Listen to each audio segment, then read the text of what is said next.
Assalamualaikum warahmatullahi wabarakatuh. Waalaikumsalam. Sebelum kita mulai pelajaran, alangkah baiknya kita membaca Al-Quran bersama-sama. Kita buka Quran surat Nuh. Silakan dibuka.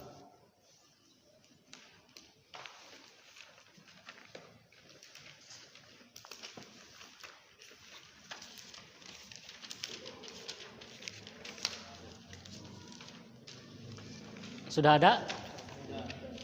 Kalau sudah ada, kita baca bersama-sama. Silakan. Mulai dari tahun. A'udzu billahi minasyaitonir rajim. Bismillahirrahmanirrahim. Inna arsalna Nuhan ila qaumihi an anzir Qaumaka min qabli ayyatiyahum azabun alim. Selamat pagi anak-anak. Bagaimana kabarnya? Alhamdulillah ya, mudah-mudahan kita senantiasa berada dalam kebaikannya, dalam kesehatan, tetap jaga aktivitas, tetap jaga kesehatannya, kebugarannya ya, apalagi dalam kondisi seperti ini. Baik, seperti kita tahu bahwa sekarang itu pelajaran Al-Quran Hadis.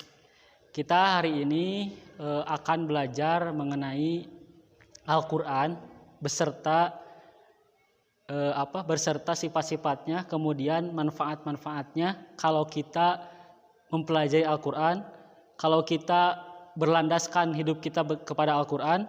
Jadi Al-Quran itu bagaimana kalau kita tetap kepada Al-Quran, mengacu kepada Al-Quran, Al-Quran dijadikan pedoman hidup kita, insya Allah hidup kita itu akan terbimbing, hidup kita itu akan bahagia dan tentunya mendapatkan ridho Allah Subhanahu wa Ta'ala baik di dunia maupun di akhirat. Baik, mungkin tujuan dari pembelajaran Al-Quran Hadis saat ini yaitu tadi bahwa kalian itu sebagai generasi muda, kalian itu sebagai anak-anak, jangan lupa bahwa kita itu mempunyai pedoman yang memang Al-Quran, ya. Al-Quran ini merupakan pedoman kita, sumber hidup kita, sumber ajaran kita sebagai seorang Islam, sebagai seorang mukmin, ya. Bahwa kita perhatikan, kalau kita perhatikan di era sekarang ini, kita perhatikan anak-anak saat ini, kita perhatikan generasi muda saat ini, bagaimana jika orang tersebut jauh dari Al-Quran? Kalian pernah mengalami tidak atau melihat orang-orang yang itu hidupnya jauh dari Al-Quran? Mungkin alhamdulillah kalian yang memang kita saat ini mempelajari Al-Quran. Baik, sekarang kalian coba buka Quran surat As-Saffat ayat 102 dan surat Nuh ayat 1 sampai ayat 5. Kemudian kalian tuliskan di sana mengenai kisah-kisah apa saja di sana, dan tuliskan hikmah apa saja yang kalian ambil, yang kemudian kalian kombinasikan, yang kemudian kalian sesuaikan dengan era saat ini, dengan perkembangan pemuda saat ini, ya. Silakan tulis hikmah-hikmahnya apa saja yang kalian ambil. Mengerti? Baik, kalau mengerti silakan mulai tulis.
Baik, kalau sudah beres, silakan masing-masing dari kalian membacakan, kemudian menceritakan, kemudian apa hikmah yang kalian ambil dari kisah-kisah di Al-Quran yang kalian temukan. Ya, siapa dulu yang pertama? Silakan, Fahmi.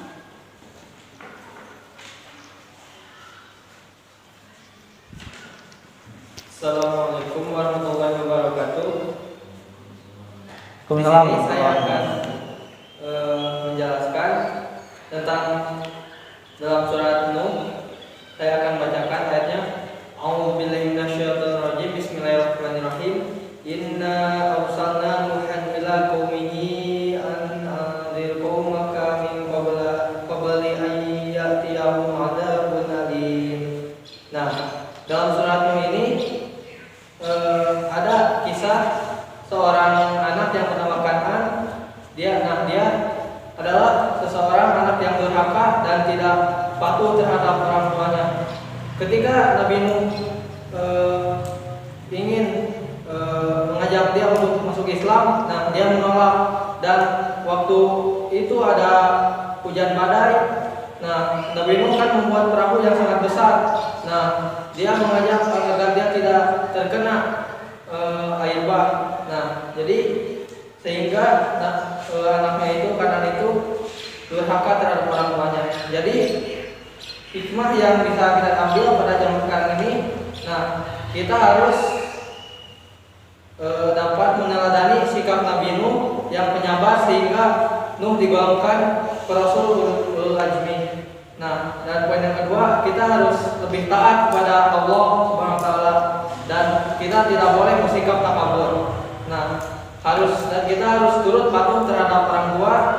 Nah, balasan, jadi kalau kita tidak turut kepada orang tua, balasannya neraka kepada orang yang tidak patuh kepada orang tuanya. Nah, mungkin sekian dari saya penjelasan dalam surat ini.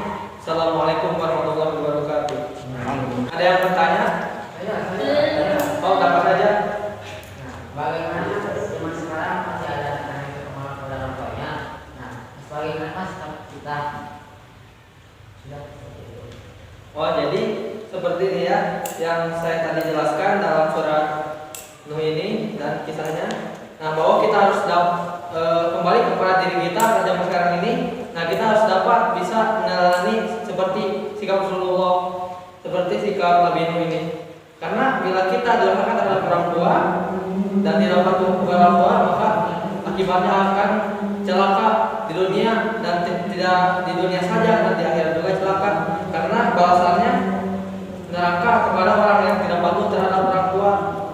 Nah, maka seperti itu jawaban saya. Assalamualaikum warahmatullahi wabarakatuh. Waalaikumsalam warahmatullahi wabarakatuh. Saya di sini akan membacakan ayat as-salat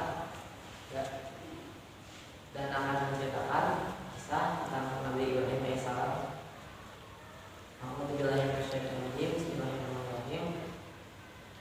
Falamma balagha ma'ahu sa'ya qala ya bunayya inni ara fil manami anni ad'uka fanzur mata tara. Qala ya abatil amma tuhmar satajiduni insyaallahu minas sabirin. Nah, ayat ini menceritakan tentang Nabi Ibrahim alaihissalam yang harus merelakan untuk menyembelih anaknya yang bernama Ismail. Nah, hikmah yang harus kita tadani di zaman sekarang adalah senantiasa menjadikan diri kita sebagai seorang muslim yang istiqomah, ikhlas serta tawakal pada Allah Subhanahu wa taala, dan mempercayai bahwa kekuatan, pertolongan serta keajaiban dari Allah Subhanahu wa taala tentulah ada. Maka hidup kita akan tenang dan bahagia dengan rahmatnya.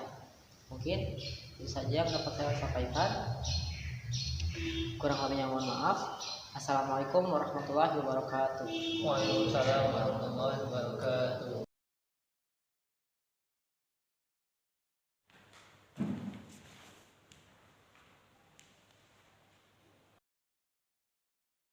Baik, bagus ya. Tadi alhamdulillah kalian telah bisa untuk mencari kisah-kisah dalam Al-Qur'an dan kemudian tadi juga teman-teman kalian sudah menjelaskannya di depan.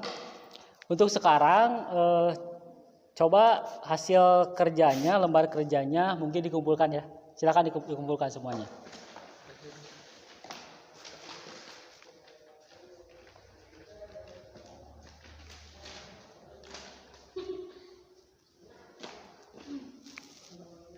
Baik, terima kasih. Baik, alhamdulillah pembelajaran Al-Quran hadis untuk bab kita saat ini, bab 3 sudah beres. Ya, dan perlu diingat sekali lagi bahwa Al-Quran itu merupakan pedoman hidup kita, pedoman ajaran kita. Jika sikap kita, jika kelakuan kita berdasarkan kepada Al-Quran, insya Allah, sebagaimana tadi hikmah-hikmah yang tadi, bahwa kita akan selamat dunia maupun di akhirat. Ya, makanya jangan pernah kalian melupakan Al-Quran, jangan pernah kalian jauh dari Al-Quran, karena kalau kalian jauh dari Al-Quran, pasti kelakuan kalian, sikap kalian pun akan jauh dari Al-Quran, dan tentu perlakuan kalian itu akan dimurkai oleh Allah Subhanahu wa taala. Baik, alhamdulillah ya sudah beres pembelajaran kali ini. Saya ucapkan terima kasih kepada semuanya yang telah mengikuti pelajaran ini dengan baik. Kita tutup dengan alhamdulillah bersama-sama. Alhamdulillahirabbil alamin. Assalamualaikum warahmatullahi wabarakatuh.